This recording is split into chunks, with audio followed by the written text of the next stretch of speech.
every morning with drive. Being on the grind, know I had to survive. We had to win. Started from the dirt and the rubble.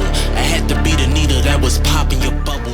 Hello and welcome into the Rookie Prospect Profile Series, a Zilla Fantasy Elite production. Today we're going to be looking at wide receiver Xavier Worthy in the rookie wide receiver machine learning models. Xavier Worthy was drafted number 28 overall by the Kansas City Chiefs, and they come into the league out of the University of Texas. This one's going to be an interesting one, folks. This one basically puts these machine learning models on the line. This one I can guarantee you is going to shock a lot of people, so stay tuned to that. Xavier Worthy does come in at 6'1" and a very, very svelte 165 pounds, giving him a BMI actually of just 23 flat. So it's one of the lowest BMIs we've ever seen. But very explosive guy, obviously ran the 4.21 in the combine, set the combine record, blazing fast, vertical jump 41 inches, super far there. So all around breakout age 18.4. He seems like a very, very good prospect, which is why I was shocked in terms of what the machine learning model said. So will Xavier Worthy, is he poised for fantasy greatness, or is he destined to fade into obscurity? The machine learning models hold the answers, potentially. Stay tuned for the verdicts. All right, now popping up year one here, you may be very surprised looking at these numbers and the ranks. Xavier Worthy probably going for sure in the top 12 picks of your rookie drafts and dynasty, if not earlier than that. For sure a first rounder in 12-team leagues after getting that juicy landing spot in Kansas City.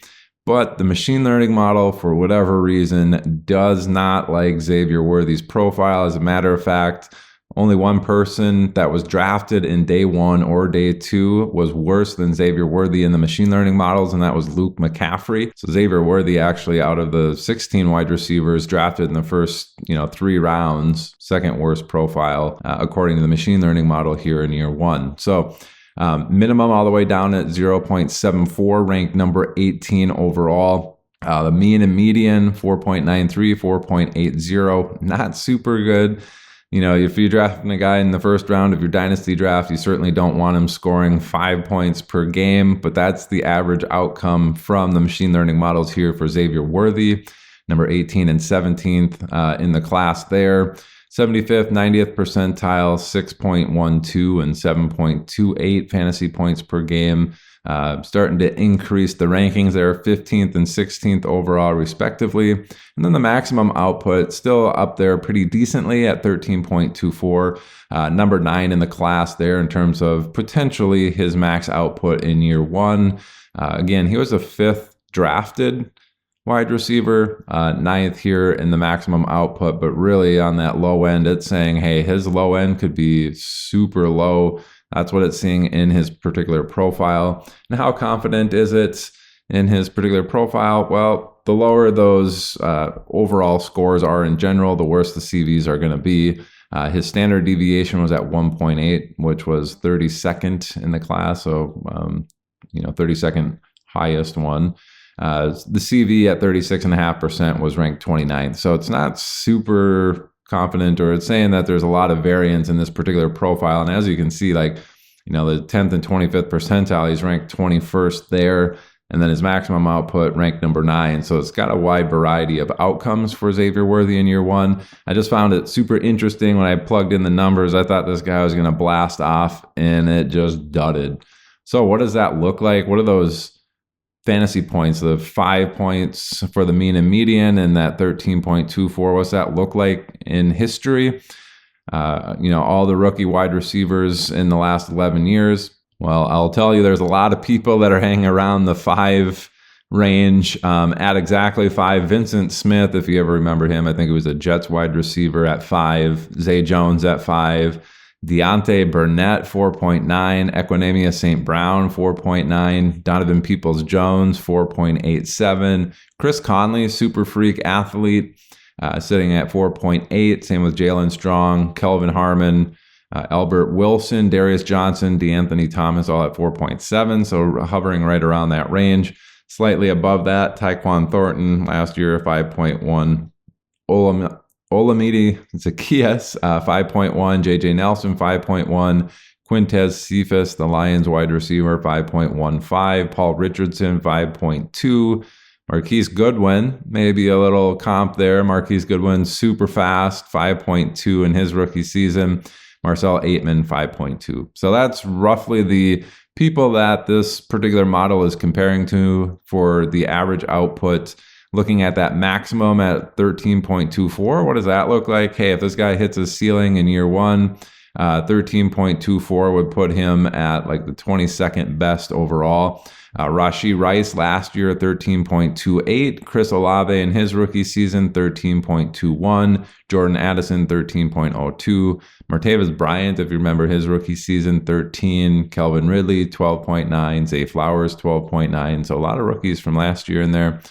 Amari Cooper, 13.3. Amon-Ra St. Brown, 13.37. Chase Claypool, 13.43, and Jaden Reed last year, another rookie, 13.58 fantasy points per game.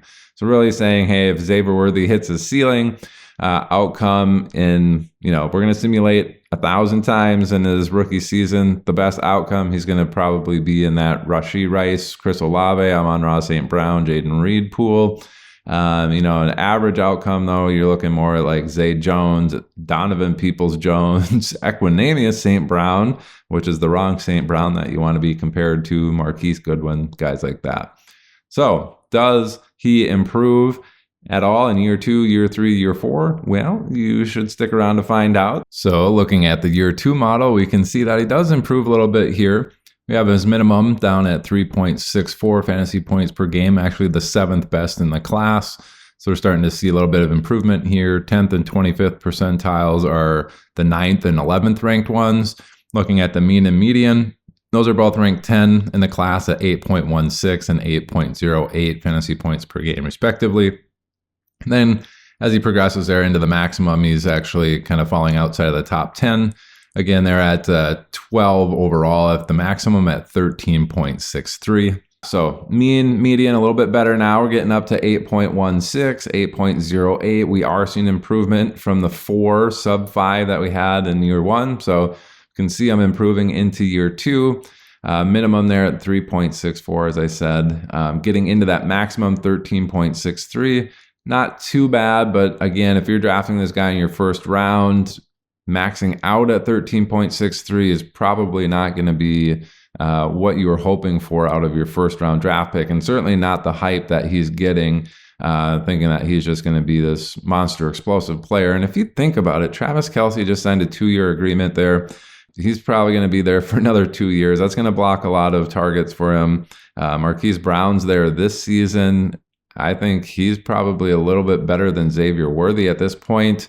Xavier Worthy coming in as a rookie, Marquise Hollywood Brown there, deep threat, similar kind of profile where smaller, faster guy, obviously not as fast as Xavier Worthy, but he's also there to soak up targets. Rashee Rice is there to soak up targets.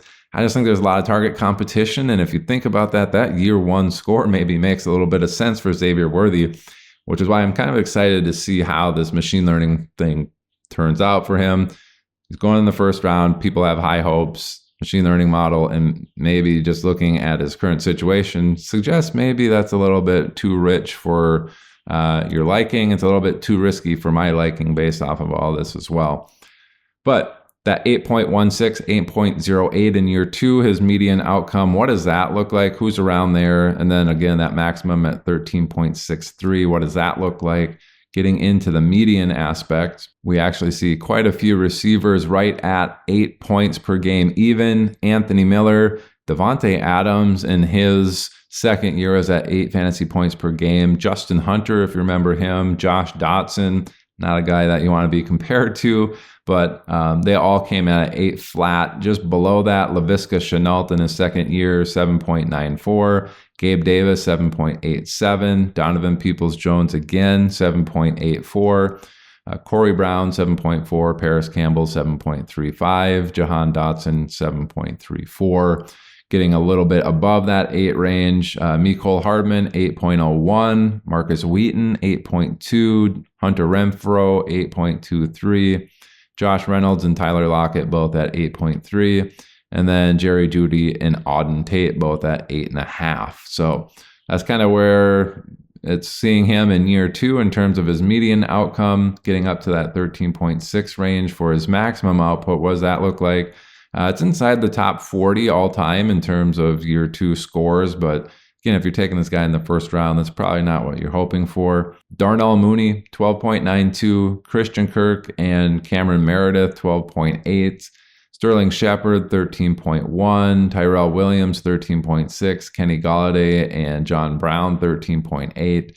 And Cortland Sutton, 13.9. That's about the range that you're looking at there for him and his maximum range of outcomes for year 2. Again, that's stellar here, especially for a first-round draft pick in your Dynasty rookie drafts. Price is a little bit too much for my liking. And if you look at it, his CV at 21.3% is top 10 in the class at number 8. So it's expecting this to be a fairly accurate result compared to the rest of the class. So let's hop into that third year and kind of see what that does to his profile. Is he going to gain? Is he going to lose? Well, here it is. You can see his mean and median actually went down from in the 8 range down to the 6.27, 6.14 range. Rankings improved a little bit on the low end. His minimum at 1.19 fantasy points per game was 15th, 10th and 25th percentile, 14th and 15th ranked. But that mean and median at 17 each, we can kind of see his minimum is now one of the better ranges. And then as he's progressing into these higher end outcomes, it's a little bit worse of a rank. 75th and 90th percentile at 7.37 and 8.83 fantasy points per game are ranked 18th best in the class. And his maximum output in year 3, while it did improve a little bit from year 2, it's ranked 23rd in the class at 13.86. Not super great. The CV on this one is actually top 10, so 30%. It's, thinking that this is a pretty confident score in terms of what Xavier Worthy brings to the table. Top 10, variance in the class here. So it's not super varied in terms of what it's saying he's going to do in year 3, and it doesn't like him in year 3 either. So what kind of players were sitting there just above 6 fantasy points per game in their in their third year in the league? Again, we see quite a few people at 6 flat. Justin Hunter, yet again, Justin Hardy, and Jakeem Grant all at 6 fantasy points per game. Just below that, Kenny Stills and Albert Wilson at 5.9 fantasy points per game. JJ Nelson, 5.8. Chris Conley, 5.7. Kembrell Tompkins, 5.6. Laviska Shenault again, 5.59. A little bit above that, Jalen Guyton in his third year, 6.08. Rondale Moore, 6.18. James Washington, the former Pittsburgh receiver, 6.2. Leonto Carew, 6.3. Kendrick Bourne, 6.4. So that's really what it's saying for an average outcome for Xavier Worthy in year 3. And then he's got that 13.8 ceiling. Where does that rank? Not super great. It's about 32nd overall in terms of year 3 people, if he gets to that range. Sitting around Jerry Jeudy at 13.6, just below there. Michael Pittman, 13.53. Brandon Ayuk, 13.4. T. Higgins, 13.13. Not bad company to be in.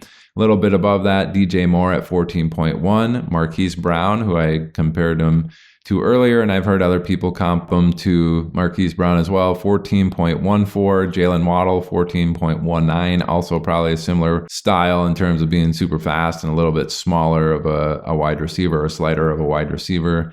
And then Stephon Diggs, 14.2. So he's in really good company in terms of the ceiling. Those are some pretty solid names. But again, this is 1,000 simulations. If he maxes out his entire output, it's saying he's going to reach those levels in his third year.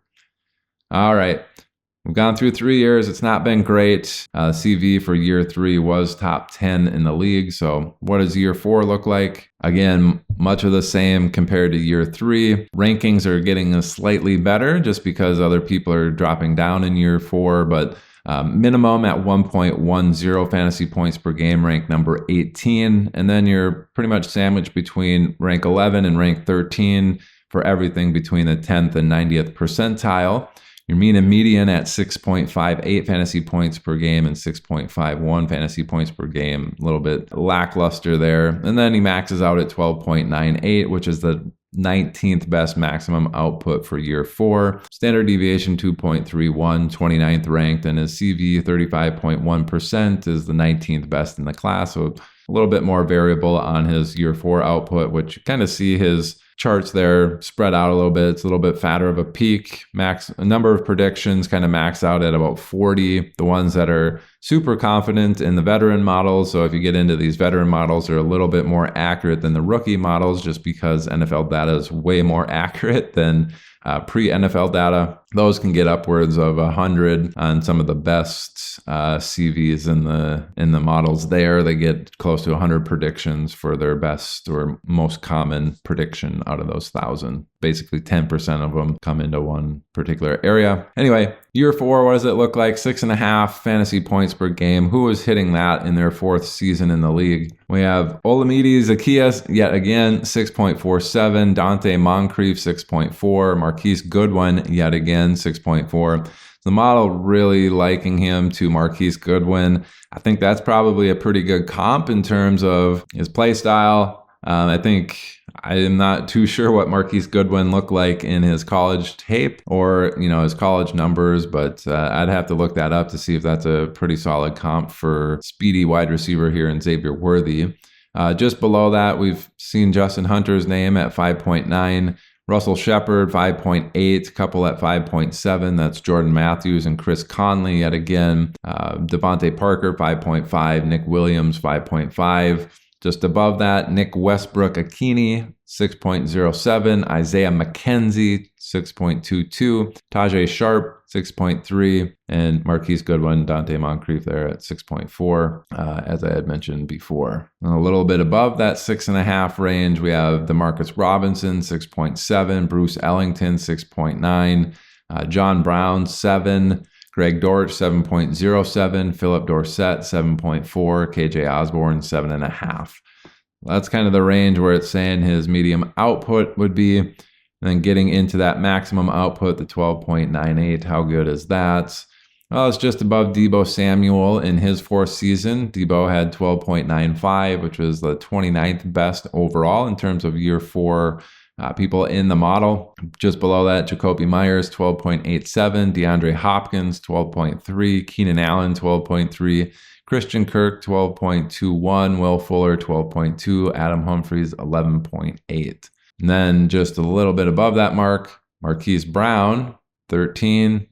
There's his name again. So Marquise Brown coming up again in the model. Kenny Golladay, 13.16. DK Metcalf, 13.34. Mike Evans, 13.4. All right. So this is one of the most interesting profiles. Most shocking, I think, to me out of all of these was how poorly the model thought of Xavier Worthy. I thought for sure breakout age is good. He's super fast. Some of the, college metrics were pretty good in terms of, what's being input in there from the Fantasy Life supermodel. Seemed to be pretty solid numbers. But man, oh man, did the machine learning model, it took all of those values, all of his inputs, and says, hey, I don't like this guy. He looks a lot like Marquise Goodwin, perhaps. On the best end, perhaps he looks a little bit more like Hollywood Brown as a best case scenario.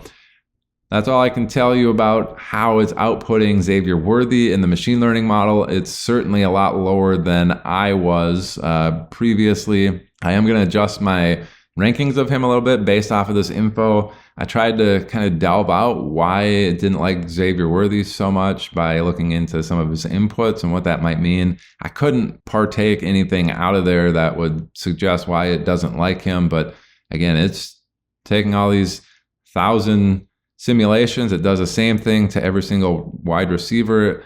Each simulation has different weights for what it gives for the most accurate outcome for the split of people that it's using in the database, and then it outputs it. And it's doing that for all of the 40 wide receivers. And it's saying, hey, this guy, he's just not that good. He's, sitting in the middle of the pack in terms of this particular year, even with Draft capital being the most important factor in the machine learning models, and him being at number 28, it doesn't like him. I can't tell you why that is. It just doesn't. So hopefully these models are giving you a little bit of additional confidence, maybe not so much on this particular video, but a little bit more confidence to make some of your decisions here in these rookie drafts coming up. That's going to do it for today's rookie prospect profile on Xavier Worthy. Certainly an interesting one. Hopefully you stuck around the whole time. If you have, hit that subscribe button. Really appreciate the support. This is presented by Zilla Fantasy Elite. Thanks for tuning in. Bye.